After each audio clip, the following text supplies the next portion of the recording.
চিকনগুড়ো সাবিরিত নাক অজলগুড়ি নাং ফুদে তুলের ত্রিপুরা মেডিকেল কলেজে সিরিয়াস চিকনগুড়ো গুণরে সাবিরি করি বেতে নানান বাবতে আয়ত্তের চুকলে বীরের সাকসেস পেল ডক্টর অনিরুদ্ধ বসাক তাথিম্য দিদিন আগে একটু গুড়োর ডাঙর অপারেশন করানার জেরে গুড়বু গম থানায় খবর তো বেগুনো মুজুঙি সেই হদা ফার্জার করে ডক্টর অনিরুদ্ধ বসাকে খবর বাজেই দুমপুরত থেকে রিমা চাকমার ফবু জনম অয় গন্দাসরা ফিরিলি সালত জনমনার জেরে তাপবুর ফেদর বেগ নারিগুন ফেদ ভারেন নিগিল্লে সেনতে লগত দিভাদেউন কুলাই ডিস্ট্রিক্ট ফিরিলি সালত সিতুনার ধারে গাঁৱলী হাবিলুনি ত্রিপুরা মেডিকেল কলেজত দিফাতান ত্রিপুরা মেডিকেল কলেজর child specialist doctor Aniruddha Basak চিকন গুড়োবরে দেখিনেই বুঝি ফারিলু হনবাবত্যে গুড়ি সাবরি করিলি গম হব সেনতে তা যোগ করলে আত্মারানি হামত লাগেবার মঙ্কনালয়ী দিদিনী গুড়োবরে আত্মারানি হামত লাগেনি গুড়োবই কি গাঁৱলী গম আগে ঘুরি জানায় গাঁৱলী হাবিল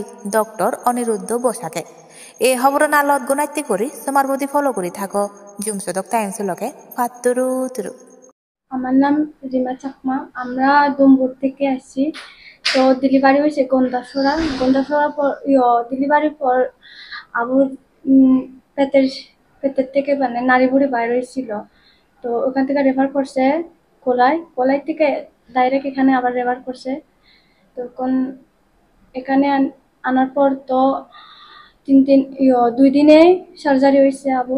তো এখন তো সার্জারি করে আমি doctor Aniruddha Basak associate professor TMC হাসপাতালে ডিপার্টমেন্ট অফ জেনারেল সার্জারি। আমি বেসিক্যালি পেডিয়াট্রিক সার্জন। তো এখানে আমি একটা কেসের ব্যাপারে বলতে চাই, যেটার স্পেশালিটি হচ্ছে কেসটা খুবই রেয়ার। এটাকে বলে গ্যাস্ট্রোস্কাইসিস। আমরা মেডিকেলি এটাকে বলি গ্যাস্ট্রোস্কাইসিস। যে অবস্থায় বাচ্চা জন্ম হওয়ার সময়ই পেটের মাংসপেশিগুলো থাকে না, জন্মগতভাবেই মাংসপেশিগুলো থাকে না। তো তার কারণে পেটের ভিতরে যেই সব নাড়িভুঁড়ি আছে এগুলো সব পেটের বাইরেই থাকে। তো এই বাচ্চাও সেম, গত 29 জানুয়ারিতে বাচ্চা জন্মেছিল গন্ডাচড়া হসপিটালে। তো ওখানে জন্ম হওয়ার পরে এই অবস্থা দেখে বাচ্চাটাকে রেফার করা হলো কুলাই হাসপাতালে।